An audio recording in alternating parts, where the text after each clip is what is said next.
Muy bien, jóvenes, bienvenidos a la primera parte del curso de nefrología. Prácticamente vamos a ver algunos aspectos de fisiología y fisiopatología. En forma general, esta primera práctica abordaremos lo que es la función y fisiopatología glomerular. La unidad funcional del riñón está formada por la nefrona, conformada a su vez por un glomérulo, por un sistema tubular, el cual está compuesto por diferentes componentes. Estos componentes son el llamado túbulo proximal, la porción descendente delgada del asa de Henle, la porción ascendente gruesa del asa de Henle, el túbulo distal, la porción cortical del túbulo colector y la porción medular del túbulo colector. Si se fijan en esta imagen hay una línea horizontal en la cual se divide la presencia de la corteza y la médula. Macroscópicamente es algo que deben de recordar al observar sus libros de anatomía o de histología, y la mayor parte de las estructuras, si se fijan, se van a encontrar dentro de la corteza, a excepción del asa de Henle y el túbulo colector en su porción medular a nivel de la médula. Recuérdense que al nacer contamos con una cantidad promedio entre 800.000 a 1.000.000 de neuronas por cada uno de los riñones, que son las que realmente van a realizar la producción de orina y filtración de sustancias. La nefrona pues tiene diferentes funciones, entre ellas prácticamente el filtrado glomerular y la función tubular. El filtrado glomerular dado por la estructura conformada, que es el glomérulo, y en el cual se filtra el plasma a través de una barrera de filtración, en la cual ese plasma filtrado hacia el espacio urinario es por unidad de tiempo. La función tubular, en la cual se realiza la absorción del 99% del filtrado glomerular, regula la concentración de electrolitos sanguíneos y urinarios y genera excreción de sustancias bioactivas como medicamentos. Se encarga también la nefrona de regular el equilibrio ácido-base, de realizar funciones endócrinas como la producción de renina, eritropoyetina, funciones autócrinas como la producción de óxido nítrico, endotelina, prostaglandinas, péptidos natriuréticos, y tiene que ver también en el metabolismo de proteínas y polipéptidos como la insulina, así como la regulación del metabolismo mineral, ya que también realiza la activación o formación de calcitriol o de vitamina D activada, que sería también parte de las funciones endocrinológicas. Y por último, una de las funciones interesantes de las nefronas es generar la regulación de la presión arterial como un medio de regulación a largo plazo. Prácticamente tenemos nuestro dibujito del riñón dividido en corteza y en médula a su izquierda, y prácticamente hacemos un corte y encontramos lo que es la nefrona formada por el glomérulo y todo el sistema tubular. Al hacer un acercamiento a ese glomérulo, pues encontramos las estructuras principales del glomérulo. Ese glomérulo está conformado por una arteriola eferente, los capilares glomerulares o el ovillo capilar glomerular, y unido habitualmente a través del túbulo proximal. Si hacemos otro corte y hacemos otra magnificación, prácticamente lo que encontramos son los capilares glomerulares, que son la estructura funcional del glomérulo. ¿Ok? Una vez que entramos al sistema tubular de la nefrona, el sistema tubular tiene cada uno una función de mantenimiento. Recuérdense que se absorbe el 99% de lo que yo filtré a través del glomérulo, y prácticamente se pierde por orina una pequeña cantidad. Todo esto es regulado de acuerdo a la homeostasis o de acuerdo a la situación que prevalezca en el cuerpo, y a la serie de sistemas que permiten mantener un medio interno estable. Tenemos diferentes tipos de nefronas, aquellas nefronas que se encuentran en el área cortical y aquellas nefronas que se encuentran en la unión entre la corteza y la médula, que son las llamadas yuxtamedulares. El 85% de las nefronas son corticales y solamente el 15% son yuxtamedulares. Normalmente las nefronas corticales son nefronas que se encuentran en la corteza externa y tienen asas de Henle bastante cortas, casi siempre nunca tienen, es decir, no presentan la porción descendente delgada, mientras que las nefronas yuxtamedulares prácticamente tienen asas de Henle largas, habitualmente que sí cuentan con las dos porciones, la descendente delgada y la ascendente gruesa. Las nefronas yuxtamedulares tienen una función muy importante. Son nefronas que ayudan a la conservación de sal, que permiten la concentración de orina y que participan en una parte del sistema multiplicador contracorriente, como vamos a ver más adelante, y prácticamente son donde se lleva a cabo el siguiente fenómeno. Cuando un paciente tiene un volumen de sangre disminuido, básicamente la proporción dirigida de sangre a través del flujo sanguíneo renal, que a eso se refiere el RBF, se dirige prácticamente más hacia las nefronas yuxtamedulares. Esto es para conservar la mayor cantidad de flujo extracelular, es decir, prácticamente el riñón es capaz de censar la disminución del flujo sanguíneo, de la disminución de la presión arterial eficiente o el volumen arterial necesario para mantener las condiciones normales, y al censar que disminuyó, prácticamente lo que hace es redistribuir el flujo sanguíneo hacia estas nefronas para mantener para tratar de mantener la mayor cantidad de volumen, para evitar el estado de choque y mantener la mayor cantidad de volumen sanguíneo dentro del espacio extracelular. Tenemos una imagen del tipo de nefrona. Tenemos la nefrona cortical a su izquierda y una nefrona yuxtamedular, que es lo que les comentaba. Prácticamente las nefronas yuxtamedulares están entre la unión entre la corteza y la médula, y las corticales pertenecen prácticamente a la corteza. Diferencias, por lo que habíamos visto, asa de genes mucho más largas, con una porción descendente delgada y una ascendente gruesa mucho más llamativa, y prácticamente gracias a eso el mecanismo de mayor concentración de flujo, en este caso de volumen, a través de concentración de orina. Como vamos a ver más adelante, este grupo de nefronas yuxtamedulares, que son el 15%, prácticamente también son asiento de un par de enfermedades que se llaman glomerulonefritis focal y segmentaria, y prácticamente es en este grupo de nefronas donde se empieza a generar este tipo de enfermedades. La función realmente final de la nefrona es la producción de orina. La producción de orina permite establecer el funcionamiento realmente de toda la nefrona. Para la evaluación de las funciones originadas por el riñón en las nefronas debe de considerarse la valoración del urianálisis como fundamental dentro de la nefrología. Si yo formo orina, prácticamente debo recordar que para que se haya formado debe de haber pasado por 3 procesos. Esa orina debe haberse filtrado a través del glomérulo, una cantidad de plasma se filtró a través del glomérulo para formar un ultrafiltrado, y a nivel tubular se debe llevar a cabo la reabsorción de sustancias para poder definir qué es lo que se quería excretar totalmente a través de la orina.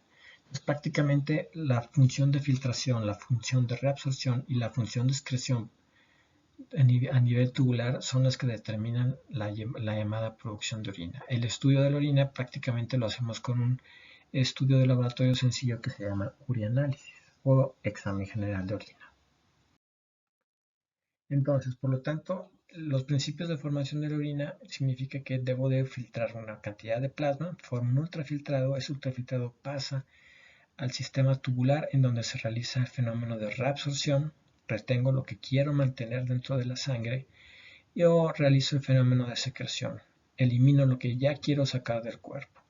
Prácticamente eso se lleva a cabo en diferentes medidas a lo largo del sistema tubular, hasta llegar a la fase final o a la porción final del túbulo colector, en donde va a haber la capacidad de poder modular la cantidad de orina que se vaya a producir a través de la hormona antidiurética. Esta primera sección entonces está fundamentada o está objetivada en lo que es principalmente valorar el funcionamiento glomerular. Mi glomérulo, como ya lo hemos visto, está formado por una arteriola eferente, y los capilares glomerulares o el ovillo capilar glomerular. Todo esto unidos en una pequeña porción o un pequeño tamaño. Para que se pueda formar la orina, forzosamente tiene que pasar la sangre a través de esa estructura para poder ser filtrada. Es importante recordar algunas situaciones en la circulación renal. Prácticamente tenemos una arteria renal y una vena renal para cada uno de los riñones, derecho o izquierdo. La arteria renal se subdivide en diferentes segmentos, ya sea si es la cara anterior o la cara posterior. Así tenemos que las arterias renales se dividen en la cara anterior para dar irrigación a la porción apical, la porción superior o upper, la porción media y la porción inferior, que sería L. Mientras que la arteria renal entonces se divide en una arteria renal anterior y una arteria renal posterior, y la porción posterior se subdivide en una arteria apical posterior e inferior. Eso es importante que lo recuerden porque estamos hablando de la función glomerular inicial. Nuestro filtrado glomerular, por lo tanto, depende de la cantidad de sangre que vaya llegando al riñón. Nuestra arteria renal se subdivide pues en dos porciones o en dos segmentos, el segmento anterior y posterior, y cada uno se divide en el segmento apical, medio, inferior, etc. Pero lo más importante es que esa arteria renal se va a subdividir en otro grupo de arterias. Estas llamadas, que en orden y de importancia prácticamente las vamos a definir ahorita. Una vez que entra la arteria a nivel propiamente del parénquima renal, después de pasar por la pelvis renal, prácticamente se denomina esas arterias interlobares. Las arterias interlobares son las que van desde la médula hacia la corteza, y en la corteza cambia su nombre para formar entre la unión de corteza y médula las llamadas arterias arcuatas o arciforme. ¿Por qué es importante? Porque estas arterias arcuatas o arciformes son las que originan las arterias interlobulares o lobulillares, y estas son las que a su vez originan la arteriola eferente. ¿Qué quiere decir? Que prácticamente es un sistema de inicio a fin.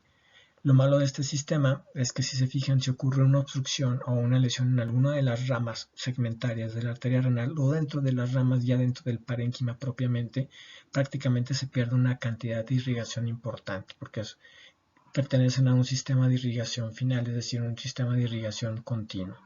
Cualquier lesión o cualquier alteración dentro de la irrigación genera un daño parenquimatoso importante. Así pues, entre la corteza y la médula externa, prácticamente la arteria arcuato-arciforme origina la arteria interlobular, y esa arteria interlobular me va a dar origen a mi arteriola eferente, a mis capilares glomerulares y a mi arteriola eferente, formando la nefrona. Cada una de las arteriolas eferentes a su vez origina los llamados capilares peritubulares, y aquellos capilares peritubulares que pasan hacia las porciones internas de la médula originan los llamados vasos rectos, que son encargados de la reabsorción de los elementos de mayor profundidad y sobre todo que tienen que ver con la concentración del intersticio, como veremos más adelante. Tenemos otra imagen de circulación renal en la cual encontramos a su mano izquierda un corte coronal de uno de un riñón, que prácticamente es el que vemos cuando realizamos una biopsia renal, y prácticamente, si ustedes se fijan, es la entrada y la salida de la vena. En el caso de nos interesa la arteria, prácticamente ya sabemos que al momento que ingresa al parénquima se le llama arteria interlobar, y posteriormente forma la arteria arciforme, las arterias interlobulares y posteriormente la arteriola eferente. En ese sentido es lo más importante que deben de recordar. Una vez que ingresa y una vez que origina la eferente, pues va a forzosamente llegar hacia los capilares glomerulares para generar la arteriola eferente y posteriormente los capilares peritubulares. Cada una, o la entrada de la arteriola eferente y la salida de la arteriola eferente, como vemos en la imagen de la derecha, se le llama, en el glomérulo se le llama el polo vascular, porque es donde origina, entra, da origen a los capilares glomerulares, y posteriormente regresa hacia la arteriola eferente. Esa es la dirección de la circulación sanguínea a nivel renal. Nuestro glomérulo pues tiene un polo vascular en donde es la entrada y la salida de la arteriola aferente y eferente respectivamente. Tiene un polo vascular en el cual es el origen del túbulo proximal, que lo podemos ver allá hacia abajo, y prácticamente está rodeando mis capilares glomerulares de una cápsula de Bowman, formada a su vez por una serie de células conocida como células epiteliales parietales, y es donde va a depositarse lo que es el ultrafiltrado o el filtrado glomerular, para después dirigirse hacia el túbulo proximal y realizar o continuar con la dirección de las funciones de la nefrona. Cada glomérulo está conformado entonces por capilares peritubulares. Cada capilar está conformado por células endoteliales. A su vez, existen otro grupo de células que son las llamadas células mesangiales, que son las que brindan el soporte y permiten la apertura de estos capilares glomerulares. Y las células mesangiales prácticamente se dividen en dos tipos, las células mesangiales tipo 1 y tipo 2, prácticamente las tipo 2 teniendo función inmunitaria como células presentadoras de antígenos o como función como macrófagos, y las M1 que prácticamente participan en eso que les denomina la apertura o el cierre de los capilares, el sostén de los capilares glomerulares y la formación de matriz mesangial, que sería lo que define ahí la letra M que vemos ahí en amarillito. Entonces la célula endotelial, la célula mesangial, la célula epitelial parietal, que es la que forma la pared de la cápsula de Bowman, y el otro grupo celular son esas rositas que se llaman células parietales viscerales o podocitos. Todo esto recuerden que ya lo debieron de haber visto una parte en su libro de fisiología, y si no, pues bueno, hay que empezar a checar la presentación y leer alguno de los libros que están dentro de la bibliografía del semestre. Prácticamente entonces esos son los grupos celulares pertenecientes al glomérulo. La función del glomérulo es formar parte, bueno, más bien el glomérulo está formado por el ovillo capilar o los capilares glomerulares. Su función principal es llevar a cabo el ultrafiltrado del plasma, es decir, llega a la sangre, sigue el mismo recorrido que vimos hace ratito, arteria renal, arteria segmentaria anterior apical, media, inferior, etc. Forma las arterias interlobulares, forma las arterias ciforme, forma la arteria interlobulillar o lobular, y prácticamente de origen a la arteriola eferente. A través de la arteriola eferente llega a esa cantidad de sangre y es filtrado a través de los capilares glomerulares. Una vez que se filtra ese plasma, prácticamente se forma un ultrafiltrado de plasma que se deposita en la cápsula de Bowman, y eso genera el filtrado glomerular. El filtrado glomerular entonces sería esa cantidad de plasma que se ultrafiltró a través de los capilares glomerulares, y eso es lo que le denominamos filtrado o aclaramiento. Como utilizamos una sustancia que se filtra eficazmente a través de ella, que es la creatinina, es cuando le denominamos aclaramiento de creatinina, pero realmente hasta ahorita sería revisar lo que es el filtrado glomerular. El filtrado glomerular es pues el proceso por el cual el plasma sanguíneo se filtra por los capilares glomerulares, formando un líquido similar al intersticial, y se conoce como ultrafiltrado, depositándose en la cápsula de Bowman.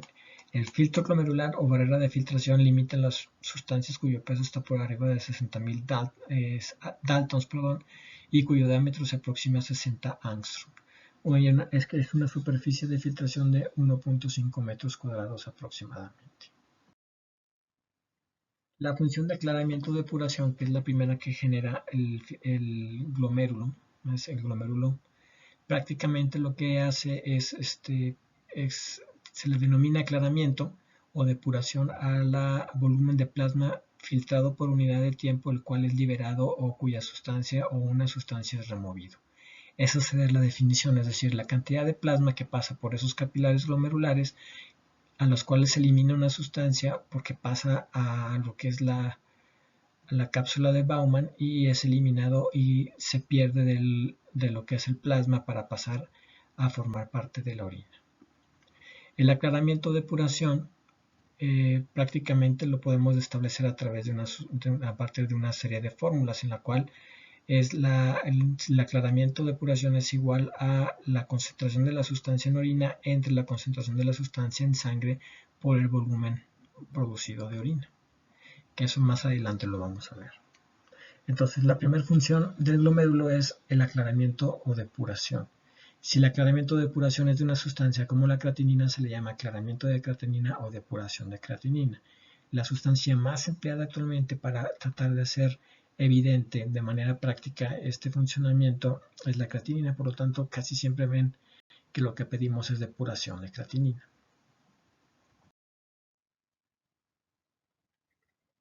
La barrera de filtración glomerular prácticamente está formada, como sus libros les decían, por 3 capas: el endotelio, la membrana basal y los podocitos. Pero prácticamente desde hace bastante rato, son entre 7 y 8 años, ya se sabe que en lugar de 3 capas comunes y corrientes, prácticamente tenemos 5 capas. La primera capa es la capa superficial endotelial, que es una red de carbohidratos que revisten el endotelio y que generan o aumentan la disposición o permiten que se genere una presión hidrostática o una presión hidráulica, de filtración. La segunda capa realmente ya es el endotelio, un endotelio fenestrado, en la cual los poros oscilan entre 50 y 100 nanómetros con un espesor de 12 nanómetros, y habitualmente el endotelio tiene la capacidad de repeler proteínas de carga aniónica o negativa debido a la cantidad de paransulfato y celoproteínas que se encuentran dentro de la porción de unión a la membrana basal. Prácticamente el endotelio tiene el funcionamiento de restringir el paso de células. La capa superficial endotelial tiene las características de ser cargada negativamente y repele proteínas con esa carga. La siguiente fase o la siguiente parte de la barrera de filtración es la membrana basal. Ahí prácticamente, imagínense que es como un slime. Existe un slime o una malla homogénea constituida por proteoglucanos, laminina, fibronectina y colágeno tipo 4, en el cual se limita el paso de sustancias por tamaño a 0.44-0.8 nanómetros. La siguiente capa después de la membrana basal es el espacio subpodocitario. Prácticamente ese espacio subpodocitario contiene poros de salida que son restrictivos al flujo hidráulico y regula el fluido glomerular, es decir, regula con flujo hidráulico la cantidad de líquido que se va a filtrar para poder llegar al último grupo de células, que son las células especializadas o células viscerales epiteliales llamados podocitos. Estos podocitos prácticamente tienen o son células que tienen una serie de prolongaciones que se le llaman prolongaciones podales y generan hendiduras diafragmáticas. Prácticamente esa hendidura diafragmática también limita el paso de sustancias de acuerdo al tamaño. Así tenemos esta imagen. Imagínense ustedes que la porción inicial o abajo es la luz de un capilar glomerular. La primera capa entonces es la capa superficial endotelial, que es una rica red de carbohidratos, que también es un slime. Enseguida están las células endoteliales con sus poros de fenestración que impiden el paso de células, seguidas por la membrana basal glomerular, que es otra capa de slime formada por proteoglucanos, fibronectina, colágeno tipo 4. Se pasa hacia el espacio subpodocitario, que es por debajito de donde están los podocitos debajo de los pies de los podocitos, y posteriormente se llega a la última capa, que es el espacio interpodocitario o podocitos propiamente, formando la hendidura diafragmática. Entonces, por lo tanto, a partir de hoy deben reconocer que la barrera de filtración glomerular, para llevar a cabo la formación del ultrafiltrado, prácticamente está conformada por estas 5 capas. ¿Qué es lo que se llega a filtrar? ¿Todo lo que llega en la sangre se filtra? No, solamente se filtran algunos componentes. Principalmente lo que sí se filtra son electrolitos de bajo tamaño y bajo peso molecular, como el sodio, el cloro, potasio y bicarbonato. Se eliminan sustancias o desechos metabólicos como la urea y la creatinina. Se pueden filtrar a través de la barrera de filtración metabolitos como la glucosa, algunos aminoácidos y ácidos orgánicos como cuerpos cetónicos. De igual manera, se pueden filtrar sustancias no naturales como la inulina, que es un marcador que utilizamos para medir el filtrado glomerular de manera laboratorial, o el ácido aminohipúrico, que nos permite medir, aparte del filtrado, también lo que es el flujo sanguíneo renal. Otras sustancias que son libremente filtradas a través de la barrera de filtración, es decir, que la barrera de filtración no limita su paso de la luz del capilar glomerular al espacio de Bowman, son aquellos péptidos y aquellas proteínas de bajo peso molecular o hormonas polipeptídicas como la insulina o sustancias formadas de péptidos como la mioglobina. ¿Qué es lo que limita la barrera de filtrado glomerular? Prácticamente limita el paso de albúmina y algunas proteínas plasmáticas con peso por arriba de 70, en este caso por tamaño arriba de 70 daltons, y limita sustancias liposolubles transportadas o unido a proteínas de transportadoras. Sí, prácticamente limita también el paso en el caso de tiroxina o hormona T4 unida a una globulina fijadora o transportadora de hormona tiroidea, y limita más que nada todo lo que puede ser o que necesita una proteína transportadora. Lo único que nos limita realmente es el paso de cortisol a través de la orina, que después veremos en endocrino. Prácticamente es una manera de medir, o es una prueba estándar para poder establecer si existe un exceso de cortisol, el medir la cantidad que se está incrementando y que pasa a través de la orina. Entonces, prácticamente esas sustancias unidas a albúmina o unidas a algunas globulinas son incapaces de presentar o de poder filtrarse a través de esta barrera de filtración. Sustancias aclaradas o depuradas por el riñón son todas aquellas que son fácilmente filtrables. Todas las sustancias pueden ser medidas o se puede medir su aclaramiento o depuración, sí. Las que más utilizamos son la urea y la creatinina. Las funciones de la barrera de filtración es prácticamente su primera función es la restricción de paso de proteínas. Tiene una alta permeabilidad al agua 100 veces más alta que otros capilares. Impide el paso de proteínas al espacio urinario o el espacio de Bowman, en este caso específicamente para albúmina, y la restricción de filtración de proteínas está dado por la carga aniónica, en este caso negativa, o la forma esférica de proteínas. Entre más forma esférica tengan o más redondas sean, se elimina o se evita la capacidad de poder pasar por la barrera de filtración formada por las 5 capas. Ahora, existen diferentes zonas en las cuales tienen cierta selectividad para evitar el paso de proteínas. Fíjense bien. Las principales áreas de la membrana basal glomerular que limitan el tamaño del paso de proteínas de acuerdo al tamaño son la hendidura diafragmática, y la que es la porción media de la membrana basal glomerular. Es decir, si la proteína mide un gran tamaño, es una proteína grande por arriba de 70 Daltons, se limita su paso específicamente. En cambio, existe limitación del paso de proteínas de acuerdo a su carga aniónica o carga negativa, y prácticamente de eso está encargado el endotelio, la capa de carbohidratos endotelial y la membrana basal glomerular en sus porciones de la lámina rara interna. ¿Ok? Ahorita vamos a ver una imagen para que quede un poquitito más con mejor conocimiento esto. Entonces, si yo quiero limitar una proteína de acuerdo a su carga, principalmente las capas de la barrera de filtración que lo evitan son la membrana basal glomerular, la porción que está pegadita al endotelio y al propio endotelio. Si yo quiero limitar una proteína a través de su paso a través de la barrera de filtración, prácticamente de acuerdo a su tamaño o su forma esférica, prácticamente la misma membrana basal glomerular para la porción media, y los podocitos son los encargados de evitar. Ahora, fíjense bien en este otro cuadrito. La restricción de paso de albúmina, dada por carga aniónica, ¿ok? Porque es una proteína y habitualmente tiene una forma esférica. Y tiene un radio de 36 angstroms. ¿Se acuerdan ustedes que prácticamente teníamos un radio del poro glomerular mucho más alto? Básicamente es de 42. ¿Qué quiere decir esto? Que realmente la albúmina por tamaño, no por peso, ¿sí? Por tamaño, sí es capaz de pasar a través de la barrera de filtración. Si yo tengo un poro glomerular o un poro efectivo, que es tomando en cuenta la fenestración, lo que es el paso a través de la membrana basal, el espacio subpodocitario y el espacio interpodocitario o podocitario, prácticamente tengo un diámetro de 42 angstrom. Mi proteína en la albúmina habitualmente tiene un diámetro mayor de 36. Con esto básicamente se explica por qué razón si existe paso en cantidades fisiológicas de albúmina a través de la orina. ¿Qué cantidad es esta? No más de 150 miligramos de proteínas totales, ¿ok?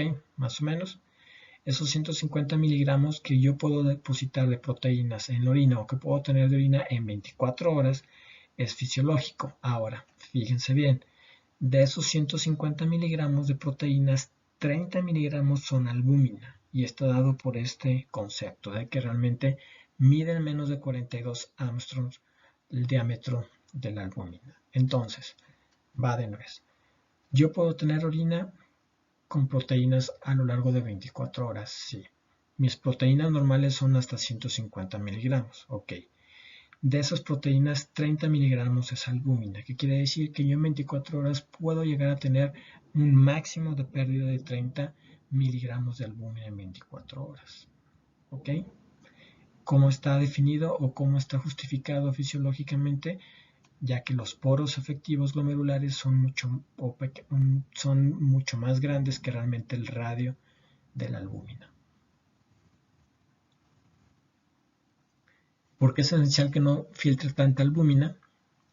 ya que la pérdida urinaria de albúmina genera disminución de la albúmina a nivel plasmático. Y recuerden que la albúmina es el principal elemento que contribuye a mantener la presión oncótica plasmática principalmente.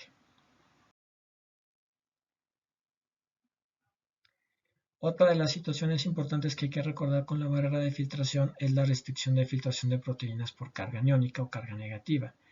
Prácticamente vimos que hay ciertas porciones de la barrera de filtración que tienen esta carga iónica, y prácticamente dice que a mayor cantidad de carga aniónica o negativa hay menos paso de proteínas. Sí, habitualmente las macromoléculas están cargadas negativamente por los componentes peptídicos que tienen, y habitualmente son expulsadas o repelidas a través de la barrera de filtración. Eso impide que tengan más de 30 miligramos de albúmina en orina en un lapso de 24 horas. Ahora, es bien importante que recuerden esto. La cantidad o porción de carga negativa depende de si estamos en condiciones fisiológicas adecuadas. Para un volumen extracelular o un pH de 7.4 permite que las proteínas mantengan esa carga electronegativa o carga aniónica para que puedan ser repelidas por la barrera de filtración. Si el pH cambia o se hace más alcalino o más ácido de 7.4, esa capacidad de mantener una electronegatividad en las proteínas puede llegar a cambiar, y sí permite el paso de mayor cantidad de proteínas por el hecho de perder esa capacidad de electronegatividad.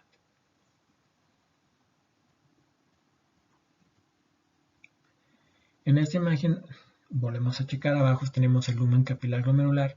Si se fijan, prácticamente tenemos el filtrado que va pasando a través de las fenestaciones de las células endoteliales o de las células endoteliales fenestradas, pasan a través de la membrana basal glomerular y prácticamente llegan al espacio subpodocitario e interpodocitario. Si se fijan, existe el signo de negativo, y prácticamente habíamos hablado que las células endoteliales y la primera porción de la membrana basal glomerular, que se le llama lámina radiointerna, que es la que está pegadita a las células endoteliales, serán las encargadas de mantener la electronegatividad para repeler proteínas. La otra porción o los otros elementos importantes, si se fijan, ya pertenecen a lo que se llama al conjunto de cargas negativas fijas o mezcla de cargas negativas, que son prácticamente aquellas que se encuentran en la porción ya final del cuerpo del podocito, que eso sí no lo habíamos hablado. Entonces, si se fijan, la mayor concentración de carga negativa se encuentra ya en la porción final de la barrera de filtración, y también con eso se impide o se repele el paso de proteínas, de acuerdo a su carga iónica.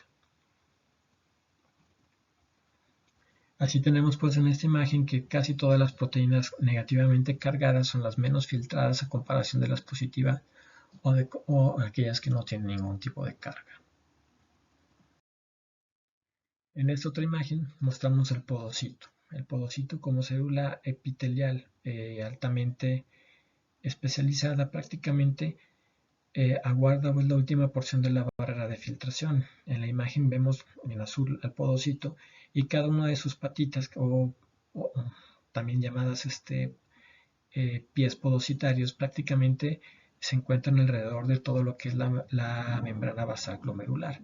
Cada uno de estos podocitos interactúa con el pie de otro podocito para generar la llamada barrera de filtración glomerular. Es importante que ustedes recuerden que esta barrera de filtración glomerular, es la parte de la hendidura diafragmática, como vimos, principalmente limita el paso de acuerdo a las dimensiones, al tamaño y a la forma esférica.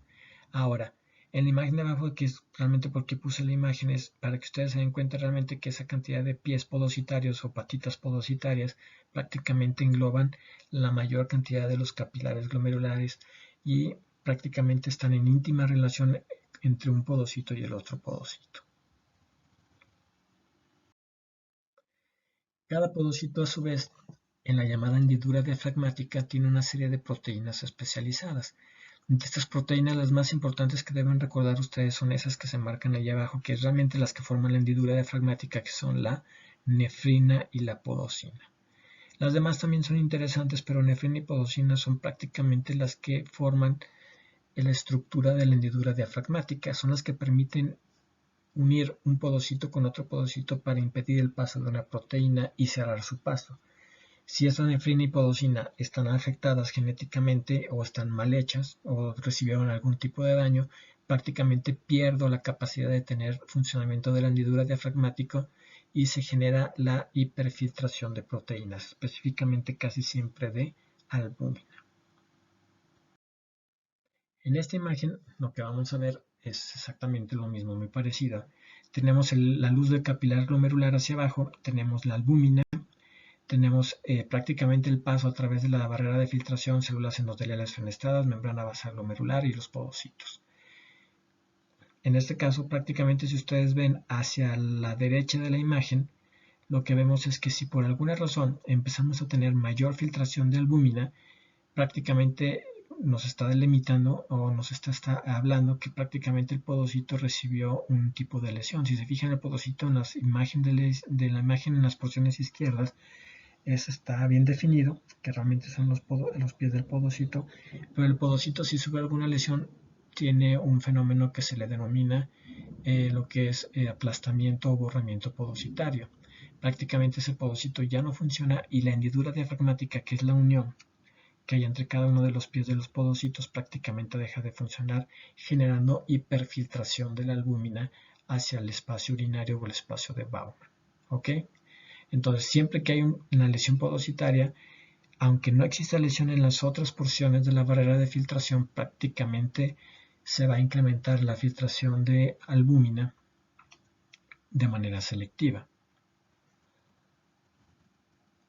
En esta fotografía, que es una fotografía de microscopía electrónica, que es la manera más real de poder ver realmente los procesos podocitarios o los pies podocitarios, prácticamente ustedes ven cada uno de los pies del podocito y entre cada uno de ellos está la estructura de la hendidura diafragmática.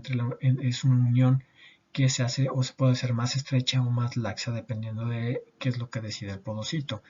Esta misma fotografía por microscopía electrónica nos permite valorar las tres porciones o las tres capas de la membrana basal glomerular. Lo que les había dicho es la que está unida o pegadita a las células endoteliales es la lámina rara interna, el LRI. La porción media, que es la lámina densa, que hablábamos allá hace ratito de que también interfiere o tiene que ver con evitar el paso de sustancias de acuerdo al tamaño. Y la lámina rara externa, que prácticamente la lámina rara externa también delimita, esa porción de la membrana basal glomerular también delimita el paso de proteínas de acuerdo al tamaño, conformacional de esa proteína.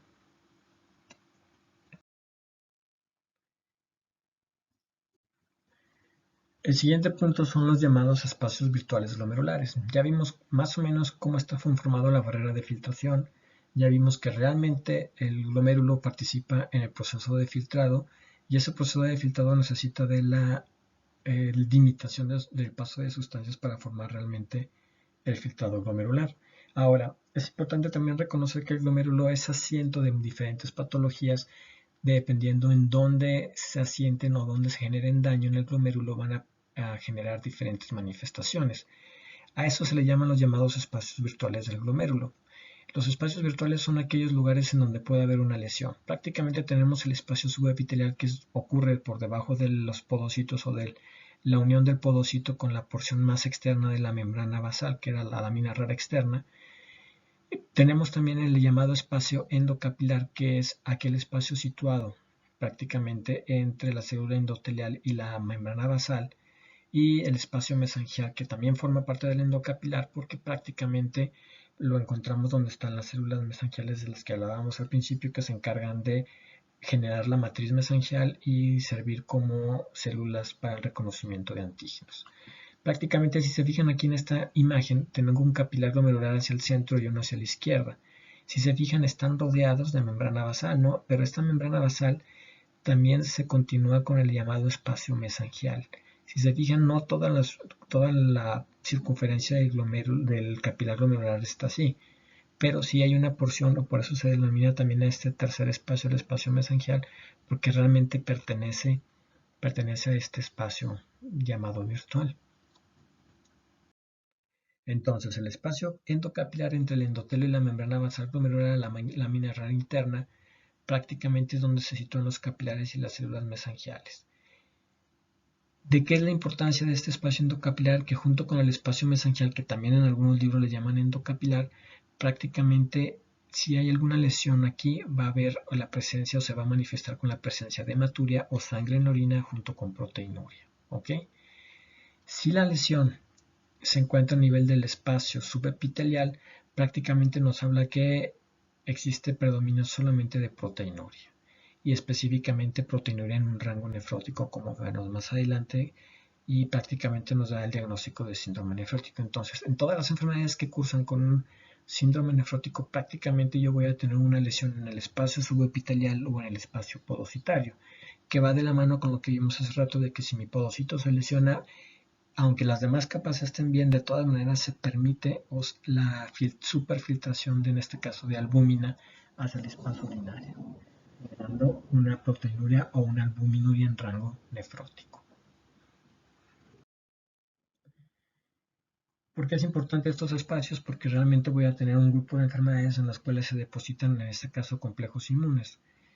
Una serie de anticuerpos unidos entre sí o un anticuerpo junto con un epítope, el cual va y se filtra a través de los capilares glomerulares y se deposita en alguno de estos tres espacios. Si se llega a depositar ahí, prácticamente me va a producir una manifestación clínica. Si se deposita en el espacio subepitelial, va a haber un síndrome nefrótico. Si se deposita en el espacio endocapilar o en el espacio mesangial, va a haber un síndrome nefrítico, acompañado de proteinuria y hematuria.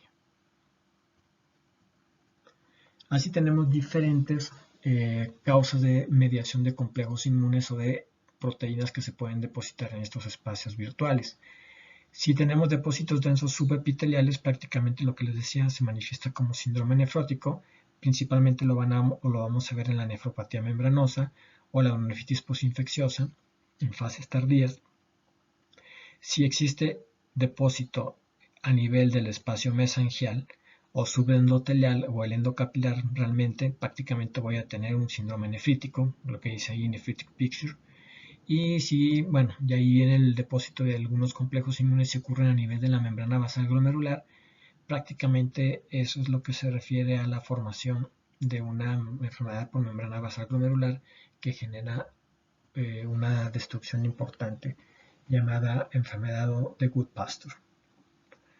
Entonces, dependiendo en dónde se depositen algunos elementos, es la manera de cómo se va a manifestar la enfermedad, generando manifestación por un síndrome nefrótico o un síndrome nefrítico. Como más adelante veremos, no solamente se puede manifestar así, sino existen otra serie de síndromes glomerulares, pero esos son los dos más importantes.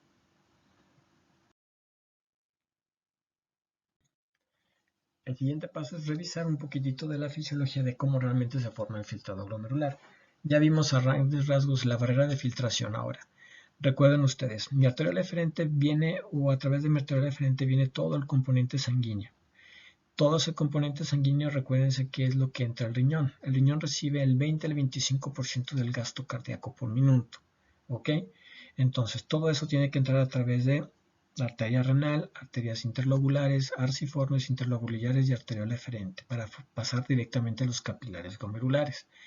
Una vez que pasa ese contenido de sangre a través de los capilares glomerulares, prácticamente vamos a encontrar el fenómeno de filtración a través de las fuerzas de Franz-Starling.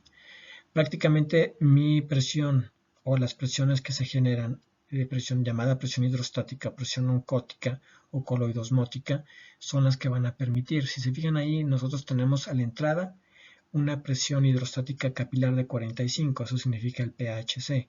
Tenemos una presión capilar oncótica o coloidosmótica de 25. Si ustedes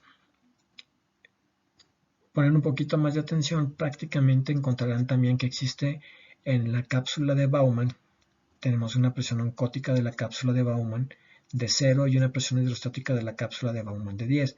Si ustedes quitan a 45 el número 25, porque recuerden que las presiones oncóticas o coloidosmóticas son de atracción o de regreso del intersticio o de la cápsula de Bowman hacia el capilar glomerular, si ustedes suman 25 más 10, que sería la presión oncótica de la capilar glomerular, que es 25, más la presión hidrostática de la cápsula de Bowman, que son presiones en contra pues, de la capacidad de filtración, suman 35.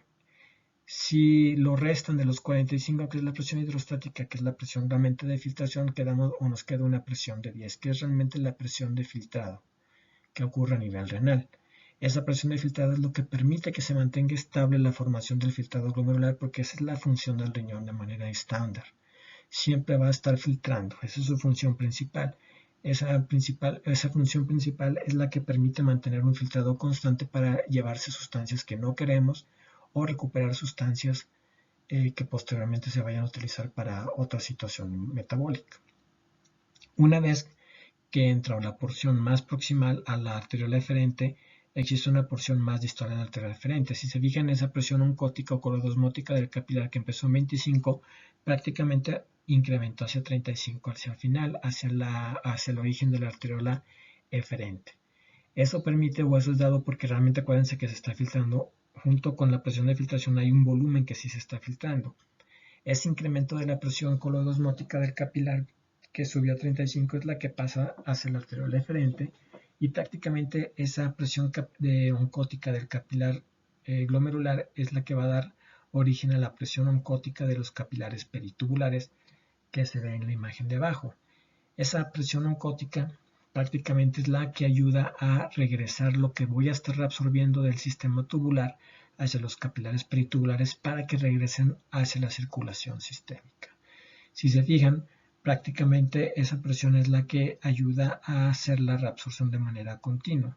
Entonces, por lo tanto, si existen alteraciones en la cantidad de proteínas, como habíamos visto, que por eso es súper importante que no se filtre la albúmina, prácticamente la albúmina que genera la mayor parte de la presión oncótica o colodosmática es la capaz de generar el fenómeno de reabsorción tubular. De esta manera encontramos pues que la arteriola aferente llega un componente sanguíneo, la arteriola aferente da origen a los capilares glomerulares, de los capilares glomerulares prácticamente se origina la arteriola eferente, en la cual se filtra lo que no se pudo o lo que no se llegó a filtrar del todo porque estamos pasando en una velocidad, y la arteriola eferente va a dar origen a los llamados capilares peritubulares. En esta imagen igual, lo que se quiere filtrar entra a través de la aferente, se filtra en una cantidad, no se puede filtrar todo, a través de la llamada filtración o fracción de filtración, y después esas mismas sustancias que no se filtraron regresan a ser arteriola eferente para formar parte de lo que son los capilares peritubulares. Diferentes conceptos de la circulación renal. Aquí vamos a hablar del flujo sanguíneo renal.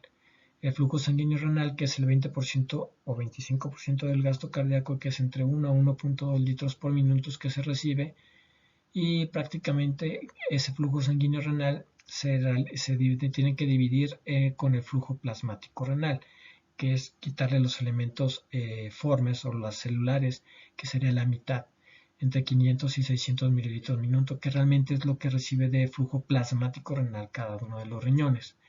Ese 500 o 600 mililitros, prácticamente ustedes se filtra solamente el 20% de esos 500, y prácticamente ese 20% corresponde al filtrado glomerular normal de 100 a 120 mililitros minuto. Eso lo vamos a ver ahorita con atención. Entonces, prácticamente mis riñones reciben un flujo sanguíneo renal de 1200 a 1300 mililitros por minuto, que corresponden al 20% del gasto cardíaco. Si yo elimino el hematocrito o la cantidad de células presentes, prácticamente obtengo la forma del flujo plasmático renal que vemos a la izquierda, que es eliminar el punto 55, que es el resto del plasma que no tiene, perdón, no eliminarlo, sino eliminamos el 45% del hematocrito, que es lo que sí tiene eritrocitos, pues, y ese punto 55 al multiplicarlo por el flujo lo que es el flujo sanguíneo renal, perdón, nos da el flujo plasmático renal, que son 605 mililitros.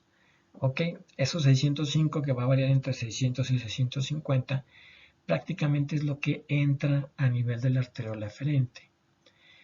Esos 600 mililitros que entran a la arteriola eferente, solamente esos 600 mililitros, el 20% es lo que va a originar el filtrado, es decir, 125 o 120 mililitros minuto. Es lo único que se filtra, el resto, los 475, en este caso, prácticamente pasan a lo largo de los capilares glomerulares y vuelven a regresar a la arteriola eferente, dando o continuándose con los capilares peritubulares.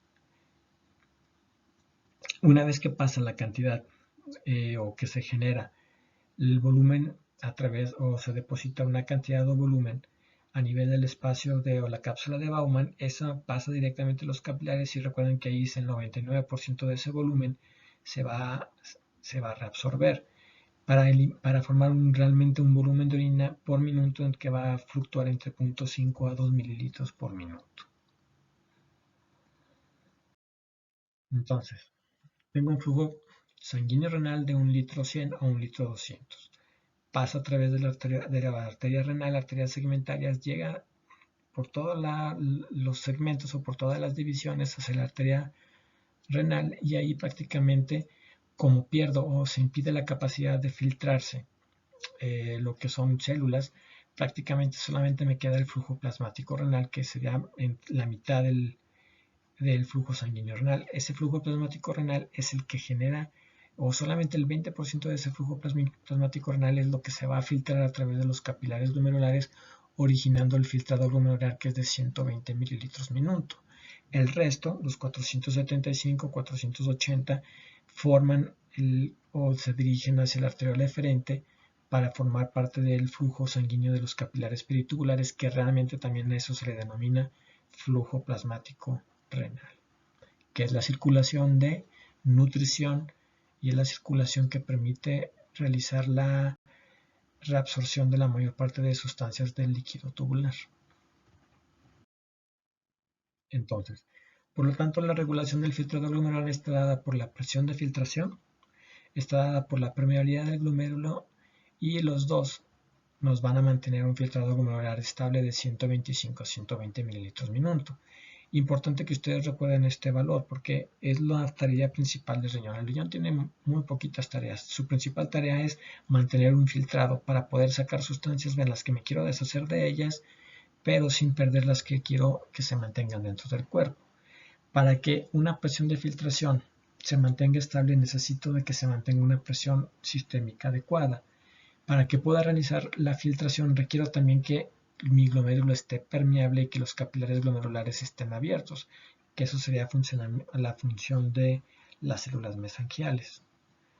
¿Sí? Y para que ese filtrado se mantenga estable, independientemente que haya aumentado la presión sistémica o que haya bajado la presión sistémica y se mantenga siempre estable en 125-120 mililitros minuto, se dispone de un mecanismo que se llama autorregulación de la circulación renal, que es el siguiente tema. La autorregulación de la circulación renal o el control de la circulación renal depende de dos fenómenos, los fenómenos intrínsecos o los mecanismos intrínsecos y extrínsecos. Los extrínsecos prácticamente son sistemas sistémicos, sí, sistemas sistémicos, prácticamente el sistema renina-angiotensina-aldosterona, sistema nervioso simpático principalmente, mientras que los intrínsecos son propiamente funcionamiento renal. Prácticamente los dividimos en reflejo miogénico y la llamada retroalimentación o el feedback túbulo-glomerular.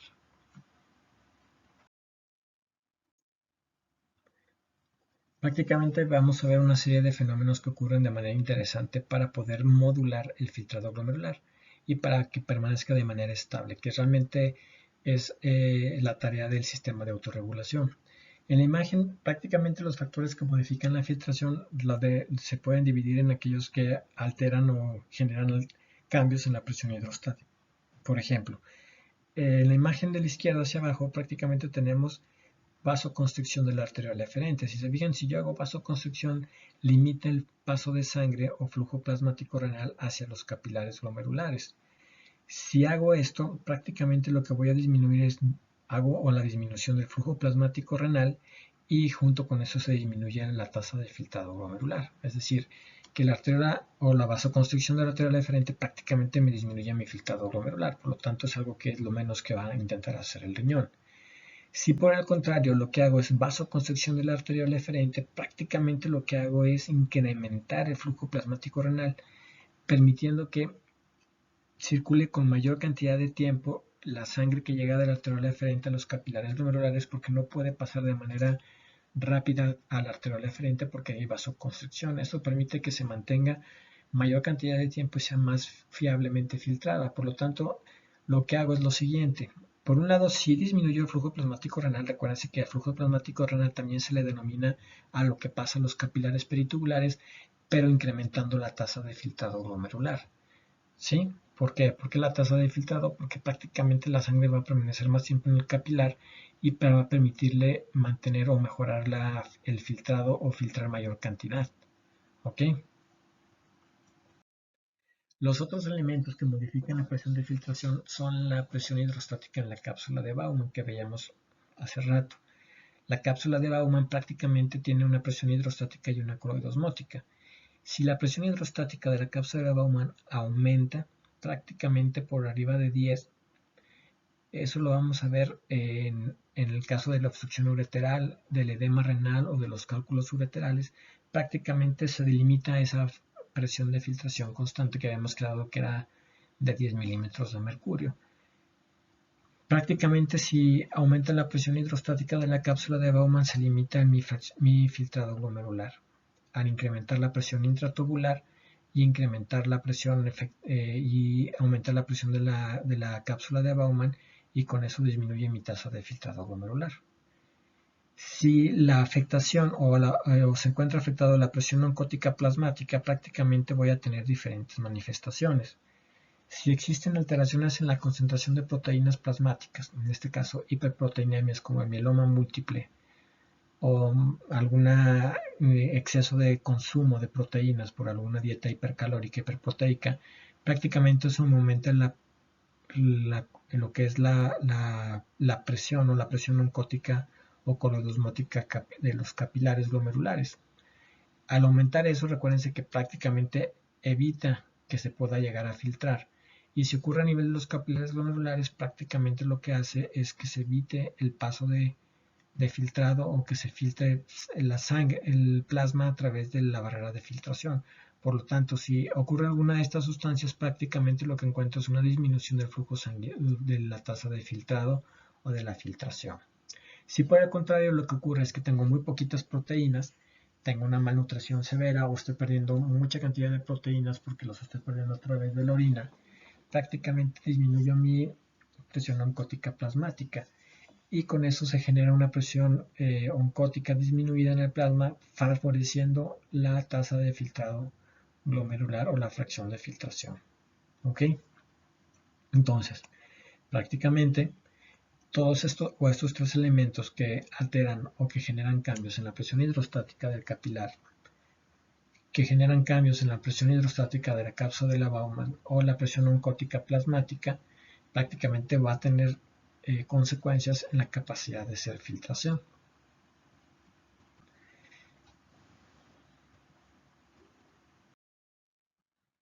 La autorregulación renal es una función que permite al riñón mantener el aporte sanguíneo constante ante cualquier cambio de presión sanguínea en el cuerpo. Prácticamente utiliza las resistencias vasculares de la arteriola deferente y eferente para mantener esa tasa de filtrado constante. La característica esencial de este proceso es que la autorregulación no es eficaz a cualquier valor de presión. ¿Cómo es esto? Prácticamente no es eficaz cuando tengo unas presiones muy altas o cuando tengo unas presiones muy bajas.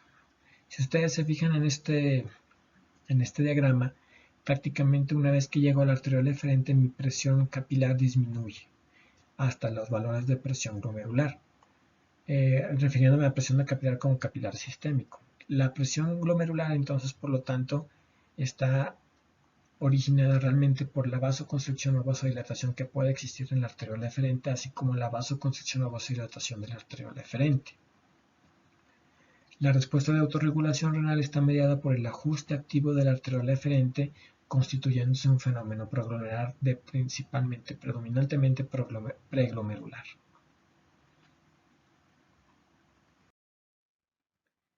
Ya llegando a los mecanismos intrínsecos de autorregulación renal para mantener un filtrado constante, prácticamente tenemos el primer reflejo, que es el reflejo miogénico. En este caso, el reflejo o el músculo liso genera una contracción o una respuesta de contracción al distenderse por un aumento súbito en la presión o un aumento súbito o una distensión súbita en la pared del vaso.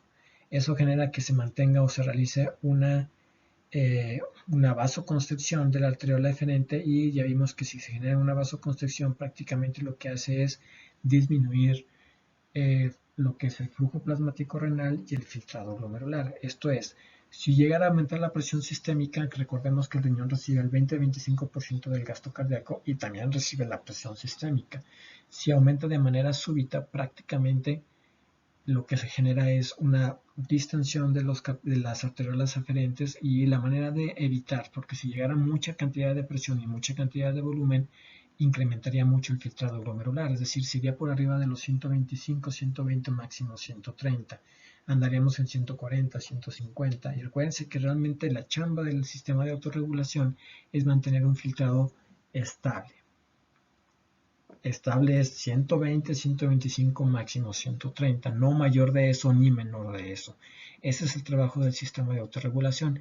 Para esto, echa mano de ese sistema del reflejo miogénico de la arteriola aferente para mantener, en caso de incremento de la presión súbita, un filtrado de manera constante.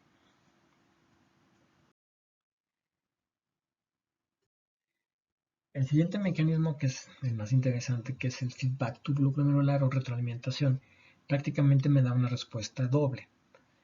La primera respuesta la vamos a ver a su mano izquierda hacia abajo. Si aumenta la tasa de filtrado glomerular es porque está recibiendo mayor cantidad de flujo o presión. Normalmente esto es sensado a través de un sistema en el cual se sensa a través de una serie de células especializadas que se encuentran dentro de la mácula densa. La mácula densa está ubicada cercano a la entrada de la arteriola eferente y la salida de la arteriola eferente, es decir, del polo vascular. Forma parte esta mácula densa del túbulo distal. Entonces, si yo empiezo a filtrar demasiado, si incremento mi tasa de filtrado, va a incrementar mi cantidad de líquido tubular. Esa cantidad de líquido tubular va a llevar mayor cantidad de sustancias porque se están filtrando de mayor instancia. Prácticamente lo que lleva más son electrolitos, cloro y sodio. El cloro y el sodio, al momento que pasan al túbulo proximal, bajan a través de la porción del asa de Henle y vuelven a subir a través de la porción gruesa del asa de Henle y llegan hacia el túbulo distal. Prácticamente ahí encontramos las células de la mácula densa, sensan el incremento de esa cantidad de cloruro de sodio, y para ellos lo que significa es que hay que disminuir el filtrado glomerular. ¿Cómo va a ser esa disminución? Prácticamente lo hacen utilizando un mediador, en este caso la adenosina, aunque ya ahí tiene signos de interrogación, realmente ya se sabe que es la adenosina, y la adenosina tiene un efecto vasoconstrictor en la arteriola aferente. Recuerden ustedes que si yo hago vasoconstricción en la arteriola eferente, prácticamente disminuyo la cantidad de flujo sanguíneo que va a llegar hacia el glomérulo, hacia los capilares glomerulares, y por lo tanto mi filtrado glomerular va a disminuir. ¿Ok? Entonces, este mecanismo se va a echar a andar en las situaciones en las cuales se haya incrementado la tasa de filtrado de manera amplia. Pero este mismo sistema se echa a andar en el caso contrario. Si por alguna razón disminuye mi tasa de filtrado glomerular porque mi paciente está hipotenso, tiene bajo volumen, se deshidrató, prácticamente la mácula densa va a captar lo contrario, la disminución del flujo tubular, del volumen del flujo tubular, y la disminución de electrolitos dentro del flujo tubular, el sodio y el cloro. Una vez que lo capta, echa a andar otro mecanismo, pero este mecanismo tiene dos respuestas. Genera ahora no un vasoconstrictor como la adenosina, sino un vasodilatador como el óxido nítrico o la prostaglandina, que actúan sobre la arteriola eferente. Vasodilato la arteriola eferente y genero con eso la mayor llegada de flujo sanguíneo a nivel de riñón para aumentar la tasa de filtrado, y al mismo tiempo genero la liberación de renina para estimular la presencia de vasoconstricción de la arteriola eferente y mantener también o incrementar la tasa de filtrado glomerular, siendo un mecanismo importante para mantener el funcionamiento renal en situaciones de hipovolemia o choque. Prácticamente tenemos aquí el esquema tratando de explicar este feedback tubo glomerular. Entonces, si yo capto el incremento de sodio, cloro o potasio en el líquido tubular, aquí le agregamos el potasio, prácticamente la mácula densa lo capta. La mácula densa aumenta la síntesis de adenosina e incrementa la entrada de calcio en las células mesangiales extraglomerulares. Las células mesangiales extraglomerulares son aquellas que están entre la unión de la arteriola eferente y la eferente. Prácticamente ese aumento de calcio en las células mesangiales genera por continuidad del aumento del calcio a nivel de las células musculares lisas de la arteriola eferente, generando vasoconstricción y disminuyendo mi filtrado glomerular. Este sería el mecanismo para la primera imagen que vimos, en el cual existe un aumento de la tasa de filtrado ya que disminuye ese filtrado glomerular. Por el contrario, tengo otra respuesta al mismo tiempo. Aumento la cantidad de calcio en las células musculares lisas de la arteriola eferente, pero también aumento el calcio a nivel de las células granulosas productoras de renina. Esas células granulosas productoras de renina prácticamente generan lo siguiente. Al aumentar el calcio prácticamente se inhibe la producción de renina y al inhibir la producción de renina disminuyó la producción o la estimulación del sistema renina-angiotensina-aldosterona, inhibiendo la reabsorción de sodio y agua. ¿Por qué? Porque si lo estimulo o lo ejecuto, prácticamente voy a tener mucho aumento del filtrado glomerular. ¿Ok? Aquí vamos a ver. Mis células de la mácula densa entonces prácticamente sensan el sodio, el cloro y el potasio. Una vez que sensan ese incremento, prácticamente me llevan a cabo una serie de mecanismos de transmisión o de segundos mensajeros a través de la producción en este caso, de adenosina, y prácticamente generan la actividad sobre las células mesangiales extraglomerulares. Esas células mesangiales extraglomerulares que hemos quedado inducen el influjo de calcio y por continuidad y comunicación inducen también la presencia de calcio sobre las células granulares y las células del músculo liso, que serán las BSMC. Ya vimos que a nivel de las células del músculo liso de la arteria eferente inducen vasoconstricción y a nivel de las células granulares prácticamente el influjo de calcio y el incremento de calcio proporcionadas por las células extraglomerulares prácticamente generan la pérdida de la capacidad de liberar renina para evitar la síntesis y estímulo del sistema de renina que angiotensina-aldosterona. En esta imagen prácticamente les muestro lo que habíamos dicho al principio. La autorregulación renal requiere que se mantenga o se mantiene autorregulación en ciertos grados de presión. La presión arterial media en la cual se mantiene este sistema de autorregulación renal por mecanismo miogénico o mecanismo del feedback tubulo-glomerular para mantener ese filtrado estable se lleva a cabo siempre y cuando mi presión arterial media esté aquí en este nivel entre los 65 a 60 milímetros de mercurio hasta una presión arterial media no mayor de 180 milímetros de mercurio. Ojo, son presiones arteriales medias que prácticamente la presión arterial media tiene la ventaja de poderme brindar la información de cuál es la presión de perfusión de los tejidos, realmente lo que recibe cada uno de los tejidos para mantener su metabolismo y mantener una oxigenación adecuada. Si la presión arterial baja tanto y la presión arterial media baja también, entonces no se puede llevar a cabo la autorregulación. ¿Cómo es esto? Si yo tengo un paciente atropellado o que recibió una herida y se está desangrando, tiene un choque hipovolémico y su presión arterial media está por debajo de 65-60 milímetros de mercurio, prácticamente esa capacidad de autorregulación para mantener el filtrado se pierde, es decir, no lo va a llegar. ¿Por qué? Porque no puede funcionar con esos niveles de presión mi sistema del feedback tubulo-glomerular o mi reflejo miogénico. Por el contrario, si mi presión arterial subió de manera súbita, es decir, si yo me encontraba haciendo actividad física y mi presión arterial sube como es esperado fisiológicamente, pues eso permite que aunque suba mi presión, mi filtrado se mantenga estable. No voy a filtrar más aunque la presión haya estado aumentado. Pero si sube de manera patológica por alguna situación, por ansiedad, por alguna sobrecarga, por el estímulo de alguna o el consumo de alguna sustancia, prácticamente si sobrepasa una presión arterial media de 180, tampoco se lleva a cabo el sistema de autorregulación para tratar de mantener mi filtrado estable a pesar de tener presiones altas. Y por último, los factores de regulación renal a nivel sistémico, que son el sistema renina-angiotensina-aldosterona, el sistema simpático. Prácticamente son factores que ustedes ya han visto a lo largo de varios semestres que prácticamente se echan a andar en caso de disminución del volumen o líquido extracelular. En este caso, recuérdense que el sistema simpático y el sistema renina-angiotensina-aldosterona son los principales que me hacen, como dicen ustedes, el paro en caso de que tenga disminuciones importantes del volumen extracelular.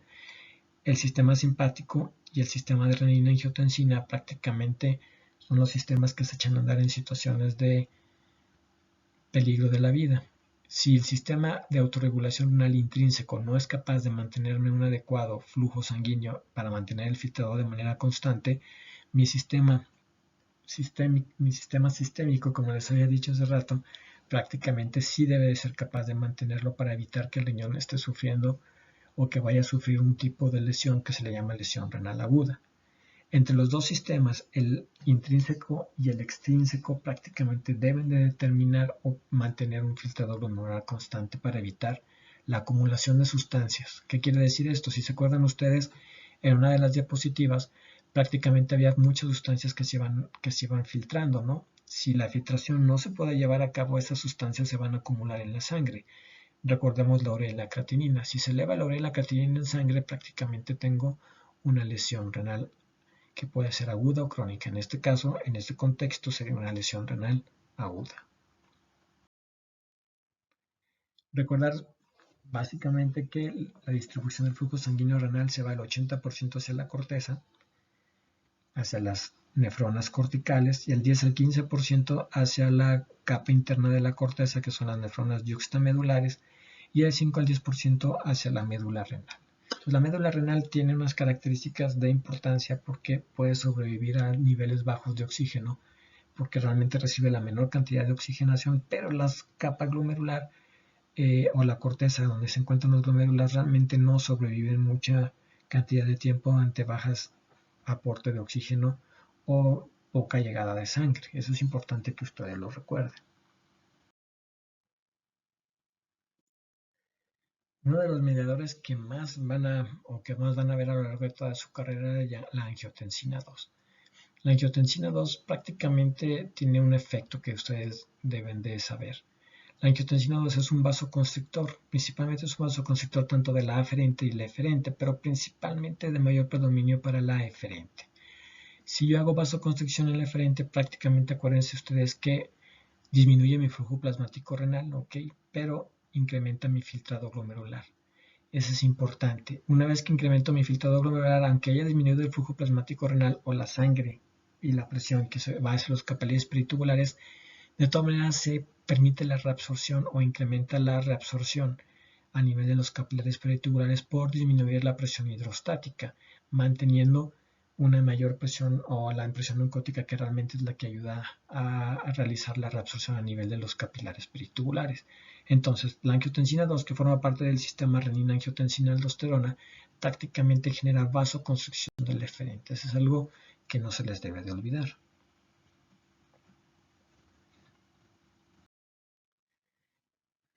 Hablamos pues que diferentes elementos fisiológicos incrementan la liberación de renina. Ya vimos que tiene que ver el feedback tubulo-glomerular, pero prácticamente aquí tenemos lo siguiente: si disminuye el sodio, si disminuye la presión de perfusión de la arteria renal aferente, si aumenta la actividad simpática o hay vasodilatación, se estimula la liberación de renina de las células granulares a nivel de la arteriola aferente y a nivel de la mácula densa.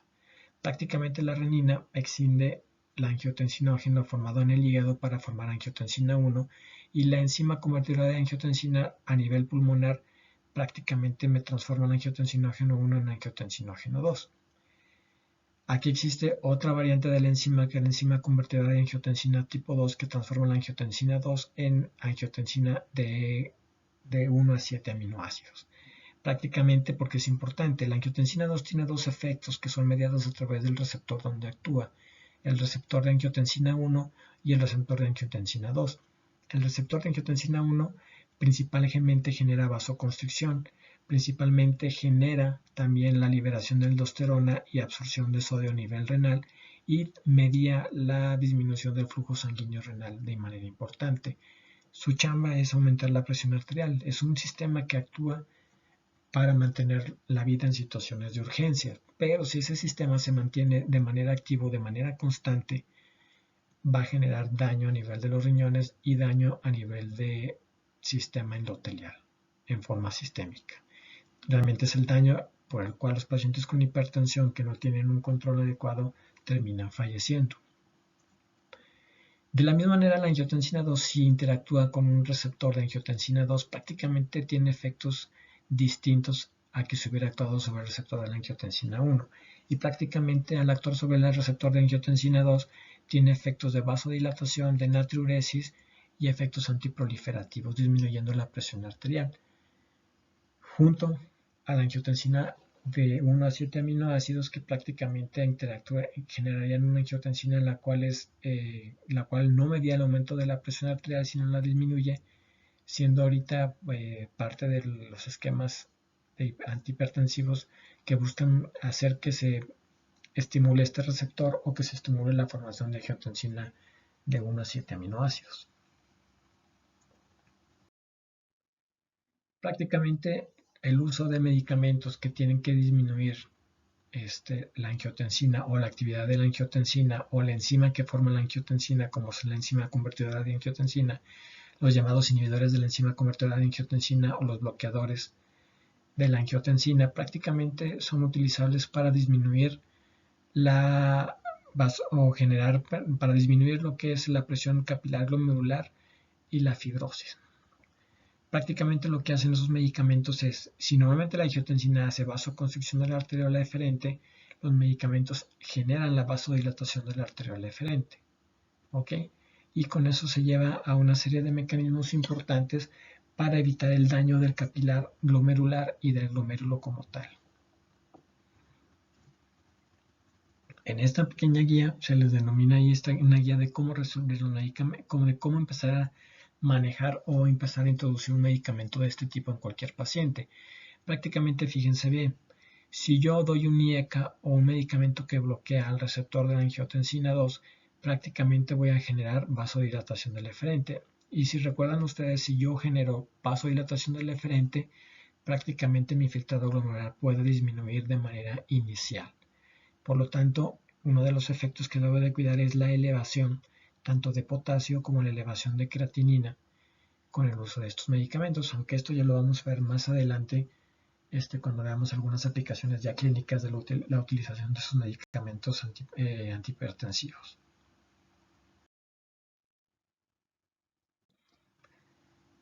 Y ya dentro de las últimas anotaciones, prácticamente este esquema espero que les resulte mucho más práctico para entender la situación de cómo se puede regular el filtrado glomerular a través de la autorregulación renal. Prácticamente tenemos una situación normal en la imagen de izquierda hacia arriba. Normalmente tengo un filtrado glomerular de acuerdo a la cantidad de sangre que entra a través de una presión arterial de manera normal. Tengo una arteriola eferente y una arteriola eferente. Si baja la presión arterial, prácticamente la disminución de la presión arterial involucra la presencia de un reflejo amortiguador para que no disminuya el filtrado glomerular, para que se mantenga la autorregulación, que sería el feedback tublo glomerular, y los reflejos o los mecanismos extrínsecos con el sistema renina-angiotensina-aldosterona o el sistema nervioso simpático. Prácticamente, si se fijan, se mantiene el filtrado glomerular con las tres flechitas amarillas. Si sigue bajando tanto la presión arterial y empieza a haber hipoperfusión renal, que es disminución de la oxigenación, prácticamente me veo obligado o se ve obligado mi sistema a amortiguar esa disminución a través de realizar vasoconstricción de la arteriola eferente a través de la producción de renina y mantener o buscar una vasodilatación de la arteriola aferente. Eso para mantener de manera constante todavía el filtrado glomerular. que en la imagen, si se fijan ustedes, lo mantiene, pero no en la misma cantidad o en la misma proporción del funcionamiento normal, o en caso de que la presión arterial no hubiera bajado tanto, pero lo sigue manteniendo. Recuérdense que lo importante es mantener el filtrado glomerular para evitar que las sustancias tóxicas o los derivados de metabolitos se empiecen a acumular en la sangre. ¿Ok? Si existe adaptación o si mi riñón se llega a adaptar a esa hipoperfusión renal, prácticamente mantengo la vasoconstricción de la arteriola eferente junto con la vasodilatación de la eferente y mejoro discretamente mi filtrado. No alcanzo nunca lo normal, pero cuando menos mantengo el funcionamiento. Ahora, si yo utilizo medicamentos en esos instantes o en ese momento que evitan ese fenómeno de adaptación con vasoconstricción de la eferente y vasodilatación de la arteriola aferente, prácticamente voy a tener la pérdida de ese mecanismo de adaptación o mecanismo de autorregulación renal.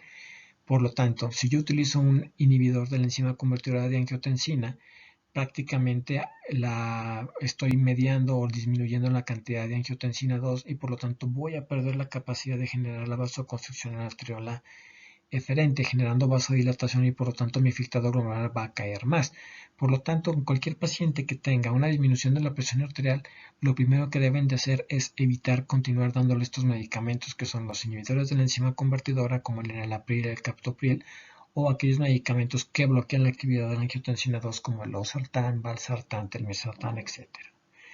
Si por el contrario genero o estoy dando o ocurre la misma situación con mi paciente y le estoy dando un antiinflamatorio no esteroideo, prácticamente lo que hace el antiinflamatorio no esteroideo es eliminar o delimitar la producción de prostaglandinas para generar o mantener la vasodilatación de la arteriola aferente. ¿Ok? Entonces prácticamente lo que hace es la adaptación a través del uso de AINES es impedir esa vasodilatación y no puede mantener esa vasodilatación de la eferente y también mi filtrado glomerular va a caer. ¿Sí? Entonces, esos medicamentos, el uso de IECAS, de bloqueadores de la angiotensina 2 o el uso de AINES, están contraindicados en cualquier situación en la cual tenga una baja presión y tenga datos de hipoperfusión en diferentes tejidos. Normalmente la hipoperfusión va a afectar al riñón, recuerden ustedes, porque recibe el 20 a 25% del gasto cardíaco. En esta otra imagen prácticamente vemos si yo causo vasoconstricción de la aferente o vasoconstricción del eferente, cuál es el cambio en la presión de filtración o en el filtrado y en el flujo sanguíneo renal. Prácticamente si yo genero vasoconstricción de la arteriola eferente, caen los dos, el flujo sanguíneo renal y la presión de filtrado. Si yo genero vasodilatación de la arteriola eferente, prácticamente aumentan mi flujo sanguíneo renal y mi filtrado glomerular. Si yo genero vasoconstricción de la eferente, prácticamente aquí tengo ya cambios. Disminuyo mi flujo sanguíneo renal, que es el flujo de nutrición, a expensas de mantener un filtrado glomerular, que es básicamente lo que hace el sistema renina-angiotensina-aldosterona o el feedback tubero glomerular. Y si yo hago una vasodilatación de la eferente, que es cuando yo utilizo un IECA o un ARA2 o un bloqueador de la angiotensina 2, lo que hago es mejorar el flujo sanguíneo renal, mejoro la oxigenación, evito la fibrosis o la lesión, pero a expensas de disminuir mi filtrado glomerular. ¿Qué es lo que pasa de manera inicial cuando empezamos a dar estos medicamentos? Y es importante que cuiden este tipo de efecto en aquellos pacientes que vayan a empezar a utilizarlos. Así por lo tanto, nuestra primera parte, que es la valorar el funcionamiento o el funcionamiento renal a través de la función glomerular, prácticamente tiene mucho que ver con el aporte sanguíneo, tiene que ver con el sistema de autorregulación o feedback glomerular y es importante y tiene que ver también con el recordar la llamada barrera de filtración. Ahora ya saben que son 5 capas prácticamente y que esas 5 capas permiten o evitan el paso de proteínas, principalmente albúmina, en cantidades mayores a 30 miligramos en 24 horas o a las proteínas totales en cantidades mayores de 150 miligramos.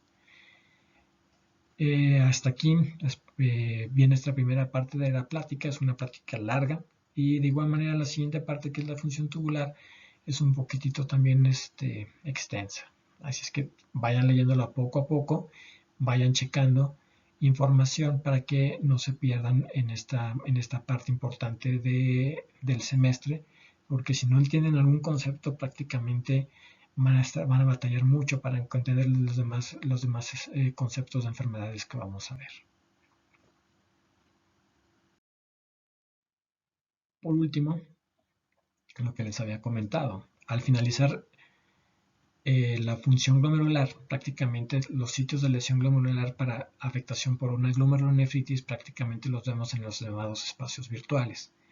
Si yo tengo afectación entre la célula en el espacio mesangial, prácticamente me voy a mantener o se va a manifestar como hematuria.